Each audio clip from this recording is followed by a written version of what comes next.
আওয়াজ একটাই থাকবে, যতক্ষণ পর্যন্ত যারা বৈধ ভোটার তাদের যতক্ষণ পর্যন্ত লাস্ট লিস্টে নাম না উঠছে ততক্ষণ পর্যন্ত ভোট করা যাবে না। এটাই হবে একটা স্লোগান। আর হচ্ছে যে যাদের আন্ডার অ্যাডজুডিকেশন আছে, তো আমি বলছি যে এতদিন তো তারা কী করলো। আমি আমার বুথের কথা বলছি, সেখানে প্রায় 600টা হিয়ারিং হয়েছে, তার মধ্যে এক পিসেরও মানে হচ্ছে। আবার যারা যে কটা হিয়ারিং ছিল ও করে আবার চলে এসছে অ্যাডজুডিকেশন, আন্ডার অ্যাডজুডিকেশন, বিচারাধীন চলে এসছে। তো এই যে নাটক চলছে, আমাদের একটা কথা, যতক্ষণ পর্যন্ত স্বচ্ছ ভোটার লিস্ট না হচ্ছে ততক্ষণ পর্যন্ত ভোট ইলেকশন করা যাবে না, নাম্বার 1। আর যদি করতেই হয় তাহলে পুরাতন ভোটার লিস্ট দিয়েই ভোট করতে হবে, এই আন্দোলন থাকবে।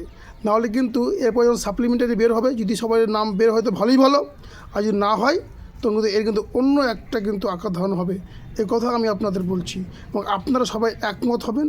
আপনারা সবাই দেখেন যে কি হচ্ছে সামনে, যেটা হচ্ছে মানে সাপ্লিমেন্টারি যেটা বেরোবে বলছে লিস্ট, সেখানে যদি সবাই নাম আসে তো ভালোই ভালো, যারা প্রকৃত যারা ভোটার আছে। তারপরও যদি না আসে তখন কিন্তু ঘরে শুয়ে থেকে হবে না, প্রত্যেককে নামতে হবে মাঠে, প্রত্যেককে মাঠে নেমে নিজের অধিকার আদায় করে নিতে হবে।